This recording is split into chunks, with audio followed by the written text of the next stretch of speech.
First, I'm going by Az now. I just want to get that out of the way. But I would like you all to imagine yourselves on the floor of your living room. You're around 5 years old. You are laying flat against the ground, feet kicking in the air behind you as you have pencils, colored pencils, markers, and coloring books surrounding you, and any and all art supplies you could find around your house. You're happily scribbling away, giddy to create, and with a poor grip on the marker in your hand. You then realize that this drawing, it's so good. You need to show your parents. And you run through your house trying to find them, and when you do, they might say, "It looks amazing," or "That looks beautiful, sweetie." And then you go back to where you were drawing and you continue, and then it happens again. It looks that much better. And again, you really need to show this to your parents. So you go back and the loop continues. Well, by now, I'm sure you've guessed that this was me when I was little. I have always loved drawing. It's been my thing since I could remember. And then, a few years later, I was standing in front of assembly, kind of like this one, except I was 8, and I was in front of the Boys and Girls Club. I was being given the award for Member of the Month.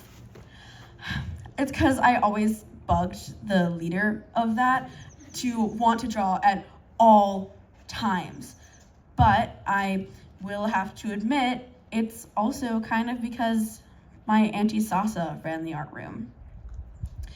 I love my Auntie Sasa. She is an amazing artist, and she works for YAC, or the Youth Arts Collective. She has to be one of my biggest inspirations for loving art as much as I do and wanting to do it as a professional career. You will now go in and you might find her sitting at one of the tables in YAC with one of the members, helping them with inspiration or planning an event. She will always ask how your day is going and try to help you however she can.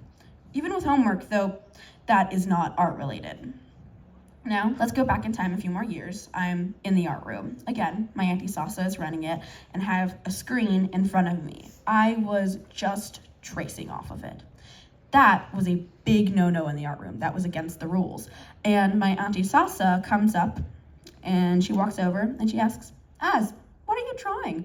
And I kind of stare at her for a moment because, again, I just broke the rules. And she knew I did. But my nose began to itch, my palms began to sweat. In the end, I told her the truth. And she said, "Well, don't make it a habit." And she walked off and went to the next member.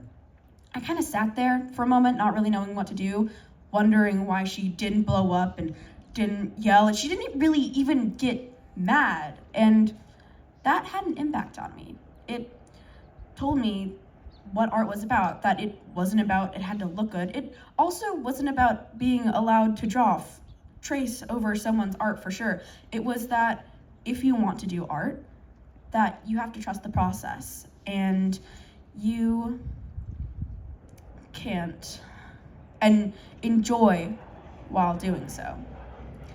I love art and I love my Auntie Sasa, but right now the art world is very scary. Even before AI, the term starving artist was coined for a reason. There is always the possibility that I will go through art college, get a degree, and then end up working a 9 to 5 for the rest of my life.